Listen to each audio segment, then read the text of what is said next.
I guess. All right, let's go. Everyone deserves health care. Even illegals? Every single person in the world deserves Just for the health record, care. as a candidate, you're for illegal aliens getting Medicaid. I think everyone in the world deserves That's a health yes. care. That's a yes. Can we? Oh my God.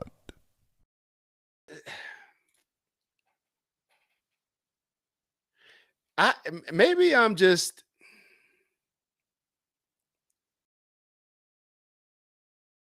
And let me read Unk's comment first. If a small country like Trinidad can afford to have free health care, kind of like Canada, for those Americans that don't know, the citizens don't pay for medical expenses. Why do we insurance brokers? Okay. Let me, as somebody who lived in Canada, let me kind of dive into this a little bit. But first, when they say everybody in the world, and let me, I just want to make sure that I quote her correctly. I just want to make sure I quote her. Everyone deserves health care. Even everyone in the world deserves health care. illegals? Right? Every single person in the world deserves Just for the health record, care. as a Every single person in the world deserves health care. Maybe I'm being totally honest. Maybe I just have a different mindset, or a different definition of deserved, or a different perspective on that word deserved. I don't know what you mean by you deserve health care. I don't know what that means. And I'm not familiar with Trinidad, but just because it's a small country and they can provide health care to people, that there's small businesses that are more profitable than large businesses. There's small businesses that can afford to provide, because they're more profitable, they can afford to provide their employees with greater benefits, with more money, with different things, with more vacation time. Just because a larger company is larger does not mean that they have the capability, or that they should be or the employees should feel entitled because I work at such a large company to receive something. So just because a country is larger does not mean anything. If we were a business, we would have been bankrupt a long time ago. We would have filed for bankruptcy, however government way they have, I don't know. But just because you say that it's a larger company, and then let's talk about Canada. Do you know what people in Canada do when they need surgery? I lived in Hamilton, and right outside of Toronto for 2 years. You know what I did when I got injured and needed to have surgery? And I told them, I said, I'll just get the surgery in Canada. Like, there's Canadian doctors here, right? I don't want to go all the way back to, you know what they told me?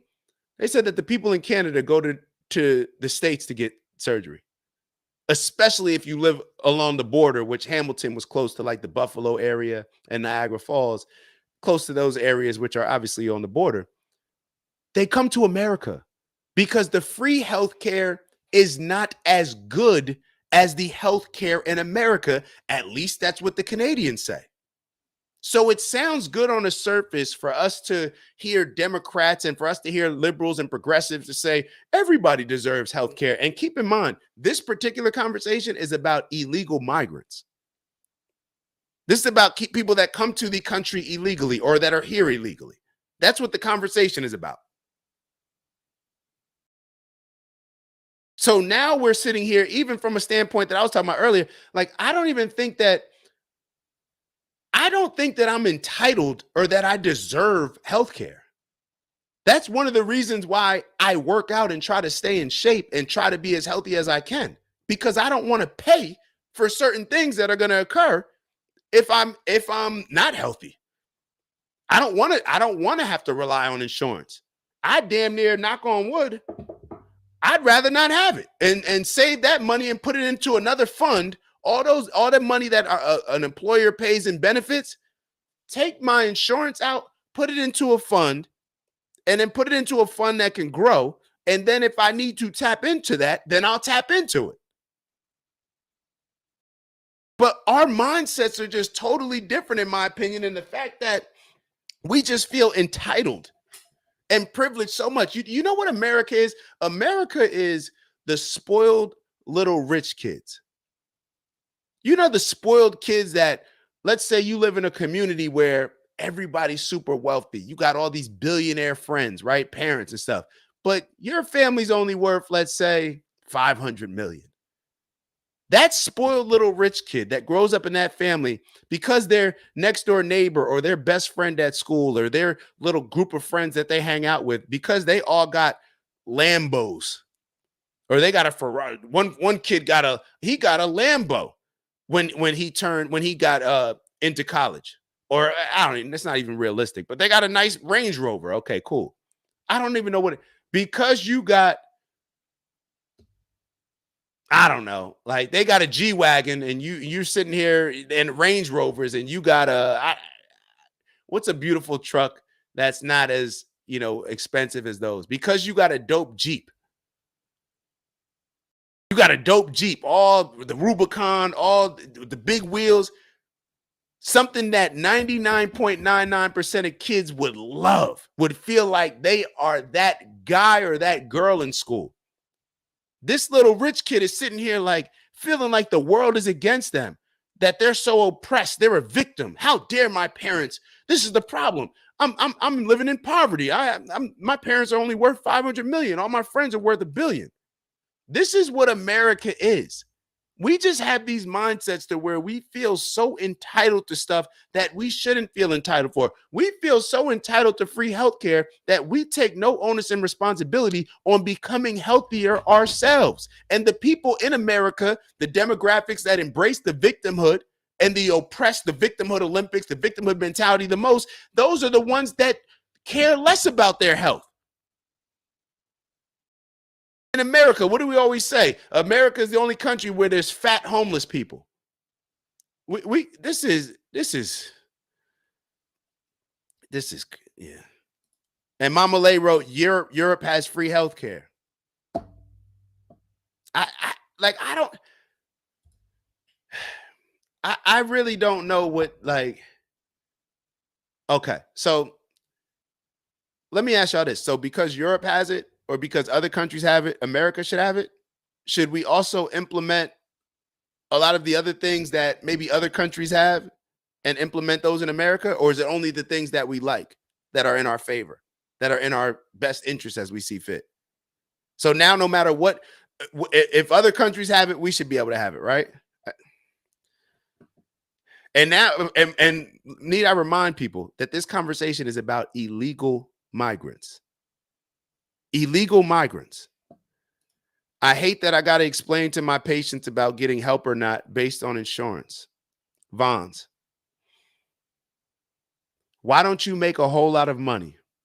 And all the people that want these people to receive health care, why don't you make a whole lot of money and create a fund for people that can't afford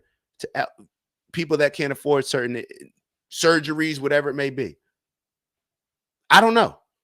How much do you really care? Do you care enough to prioritize making a lot of money so you can help a lot of these people? I don't know. Is that an unfair thing to say? I don't know. Maybe. But it's just, what else are we entitled to? Are we entitled to food? Are we entitled? What else are we entitled to just by waking up every day? What are all the things that we're entitled to? We're entitled to healthcare. Are we entitled to food? Like what? Like, first and foremost, want to give a huge shout out to everybody that continues to tap in with us, like and subscribe and join our community. If you haven't already, please make sure that you do. We look forward to engaging in some dope combo with you that can help us all elevate. So like, subscribe, and maybe even share the video if you're feeling real generous. On that note, we'll let you get back to the video. See you soon. Ew. Damn near, we should just be able to wake up and not work, right? Unc wrote, and you do realize that poor people don't really choose to be poor. Most of them just can't get out of that lifestyle. Unc, I'm looking at you different. This is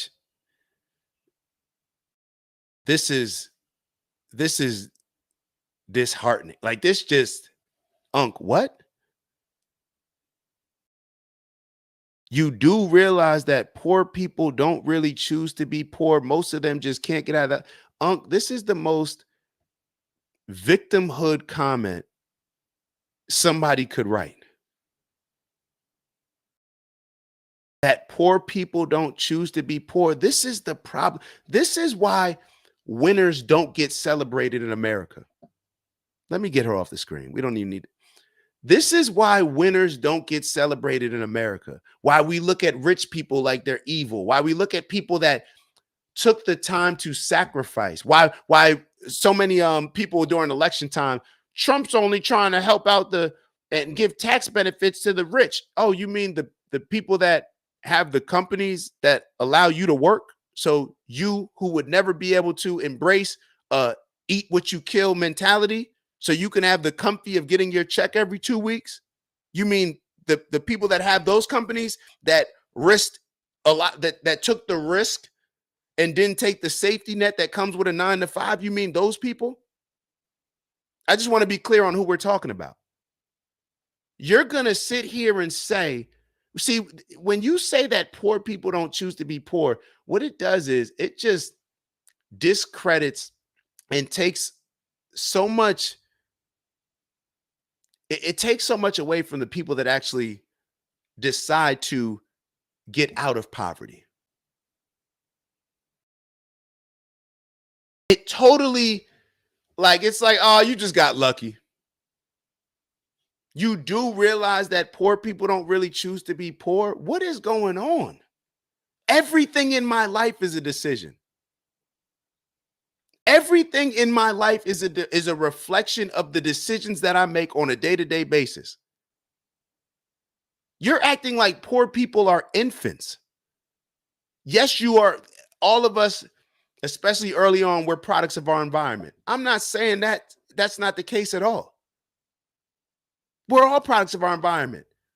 But ultimately, we're products based on how we move in that environment. So we're impacted by our environment. And this is what, this is why I'm going to say this. This is a nigga mentality, bro.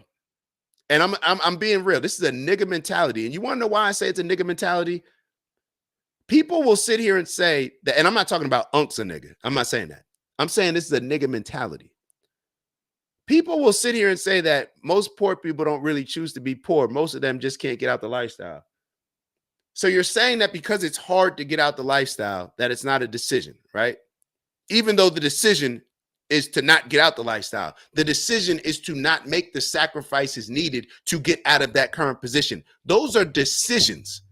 But the same people who will say that will then look at our culture, who has 99 point, what did Nuri Muhammad say? 500,000 kids fighting for 7 full-time jobs to become the next LeBron James, to become the next Cam Newton, to become the next Lamar Jackson. You telling me if those kids made the commitment and use the decision making to do what's best to put them in the best possible position to make it in football, in basketball, that if we applied those same decision making skills to life, you're telling me that they couldn't be successful? You're telling me that the difference, if a kid, let's say that how many hours a kid, this is mind blowing.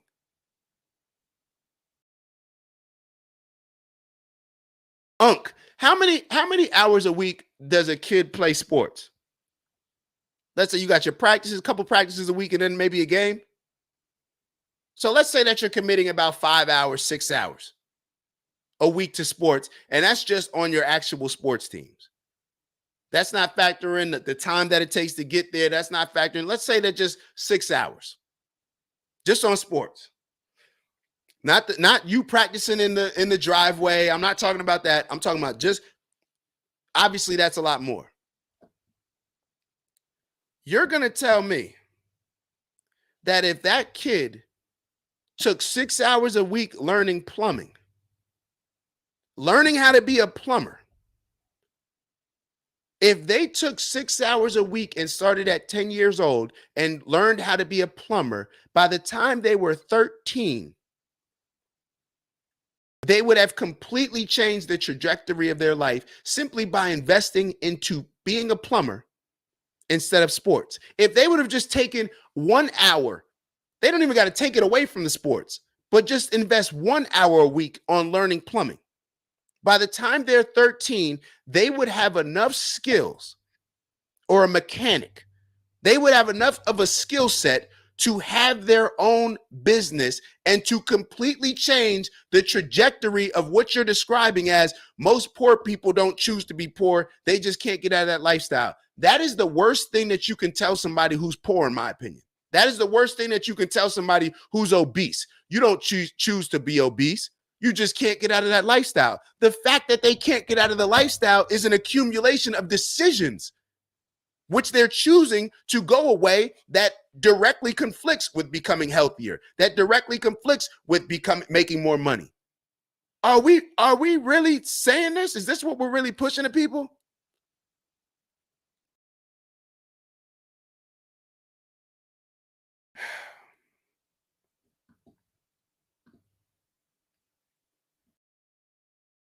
Okay, so Unc said using myself would be a bad example. My father was an electrical engineer, but then I had friends whose fathers were just alcoholics. What are you supposed to learn from him? Okay, so your friends, let's say that your parents are alcoholics. You're going to have a tough childhood, right? Really tough childhood. Probably have to be forced to grow up a lot faster than maybe a lot of your other peers. So you're going to have a rough life, let's say teenage years. We understand that. Let's say that you not having that father there makes you more likely as a guy to get locked up, to all these, whatever it may be, right? At a certain point in your life, just like we've heard in many other stories and movies and whatever else, somebody just makes a decision. I'm no longer going to be a victim of my circumstances. I'm no longer going to continue to give myself excuses for having a ceiling over my level of success that I can attain because of these other external factors. I'm going to put it on me and only me. Hold on one second. I feel like, I feel like all that, ew. Man, this watermelon. See, that's what happens when you put this lip mask on it. Is it showing? My bad. My apologies if it's. Ew, hold on, man. This is nasty. My bad, my bad. You know how it get all cakey and stuff. Ew! Lips looking nasty. All right. This is just an example, yo. Unc, your dad was an electrical engineer. How about this? This is what I would do, Unc. Just using your example. Your dad is an electrical engineer. Yo, bring over some of your friends. Teach them how to become engineers. Teach them how to wire a house. Teach them all these different things. How are we more comfortable asking the government for stuff than we are our neighbors? Like, the government, come take care of me, when my neighbor could just teach me how to become an electrical engineer. Damn, are we really in that? All right. Steve wrote, would government-controlled healthcare further take the emphasis off of the horrible FDA-approved American diet and generally poor decisions that we make about our personal well-being? I'm going to read it again, but I already think I understand what you're saying. Would government-controlled healthcare further take the emphasis off of the horrible FDA-approved American diet and generally poor decisions that we make about our personal well-being? Every ounce of power, responsibility that we put into the government, we remove from ourselves. See, this is why when people got mad at Byron Donalds for saying that, see, in Jim Crow, we had the black family together. You want to know why the black family was together during Jim Crow? Because they needed to be together. You want to know why the black families maybe moved to a place where we're not together as much? Because we don't need to be. We don't need to be. People move out of necessity. What you feel like you need to do, that's what you do. If you don't feel like you need to do something, a lot harder to wake up and do it if it's not something that's enjoyable. Matter of fact, our life is largely it's created by the things that we either feel are necessary, and based on the things that we feel are necessary, that largely determines the outcome of what we'll have in life financially, what type of health we'll be in, right? If I feel like today I need to go for a run, I need to work out, I'm more likely to do it than if I feel like, I'm already good. I'm chilling. I don't need to do that. Like, I'll be all right. I'll work out later on the week. It's just common sense. So when you have the government and when you can rely on the government and you think that, oh, we're entitled for healthcare, we're entitled for the government to give us all these pills and to give us all these big pharma prescriptions because we didn't take personal responsibility in making sure that we're the healthiest that we can be. Because why? Oh, well, it's food deserts. Oh, because I'm working all day. I need to come home and watch my shows. I don't have time to work out because we get it. Life's hard. It's tough. Who says that? Put on a helmet. Get a helmet. It's tough out here. I don't know. All right. I feel like the government wants us dependent on government. Liberty demands personal accountability and responsibility. That's it. I do not feel, and like, it's hard for me to sit here and say that illegal migrants, and I think this is, I kind of moved us maybe in the wrong direction with this conversation, but in some ways I'm glad that we did have it, because I think what ends up happening in conversations that we were showing like this, where this lady was saying that all illegal migrants are entitled and deserve health care, my mindset is that even American citizens don't deserve health care. Like, the whole deserve. Is it great if a country is able to provide some of these things? Yes. Maybe. I don't know.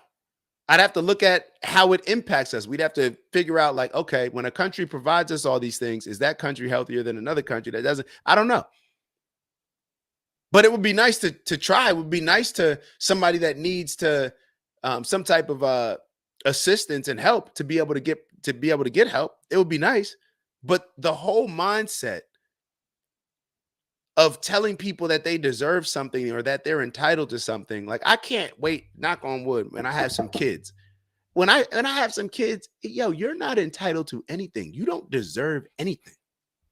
You don't deserve anything. You have to work for everything. You have to sacrifice for everything. That's the energy that I'm on. The whole deserve this, entitled to this. Yo, you're crippling people. You are crippling people and don't even know it, or just don't even care. All right. Let me get on. So Mama Lay, she's rocking with you, Steve. I agree. Speaking about that, we don't even have those types of programs in this country where a person can have a mental health day. Take a sick day, take a personal day, like a mental health day. what falls under that? Like, what qualifications fall under that? I'm tired. I woke up and it was raining, so it affected my energy. Like, take a sick day. If you're sick, you're sick. I'm not downplaying it. I'm just saying, like, what would qualify as a mental health day? Take a personal day if you're going through it. Like, maybe I'm just too. Let me. I am always going through a mental health day. I'm always fighting mental health. Like, this is just a thing. Like, oh man. Sheesh. God is great. God is great. God is great. Steve wrote, the fact that there appears to be no individual accountability or responsibility in government causes me to want less of it. I agree. Unc wrote, remember, you still got people out here that would smoke a blunt with an 8-year-old. I mean, okay, like, I don't know. Like, yeah, I guess so. You know, I don't know. What's the solution that you're providing, or that you're presenting? If you present a better solution than I rock with, then I'm with you. All right, it's already 10:18. My apologies. We got to wrap this up quickly. 45 seconds. Y'all know what we do at the end of every show. We take 45 seconds to manifest, meditate, whatever suits you best. Y'all know the energy that we have on Sundays and Mondays to make this our greatest week ever. You choose whatever you need to do. Close your eyes, open your eyes, whatever's best.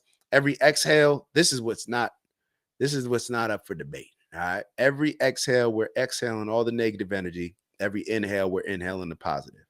So let's start the 45 seconds. And if y'all want, y'all can keep going in the chat. I don't mind. I love when y'all be going back and forth in the chat, but or just not going back and forth, but just giving a combo, right? Y'all know what I mean. All right, 45 seconds starts now.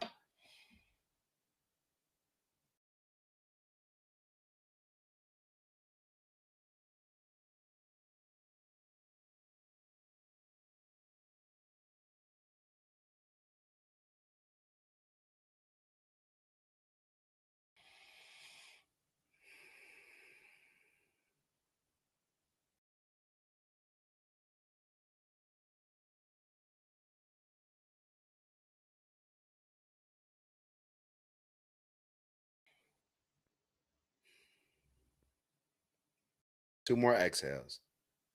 Exhaling all the BS. Inhaling all the positive. One more. Y'all know what it is. Y'all know we come here to do. Elevate on purpose. I appreciate y'all. I love y'all. I love the fact that y'all allow me to go back and forth with y'all. I promise you, I appreciate it. I love y'all. We're not going to always agree. We're not going to always see eye to eye. We're not going to always have the same perspective. We have different experiences. We've had different experiences. Let's bring them to the table, as always, for a respectful dialogue. All right. So our goal, elevate on purpose, both from an intentional standpoint, as well as challenging ourselves to become the best leaders we can become. And as we do that, we also want to mold ourselves into the people that are built to accomplish are built to sacrifice for the goals that we say that we want. That's who we're molding ourselves into. And that's why we're raising our standards so that we can build ourselves up to the people that are going to be able to sacrifice in the give and take relationship of outcomes, right? To sacrifice in order to get the return that we're looking for. So strength and honor, onward and upward. Y'all know what I mean when I say get to that bag. If y'all don't know what I mean when I say get to that bag, I mean all the little things, and they're really big, but all the things that are going to accumulate, whether it's on a daily basis, weekly basis, monthly basis, yearly basis, all the things that are going to contribute to aligning us with our overall goal of pursuing purposeful abundance and making the impact on the world that we want to make, which we like to call our personal legend.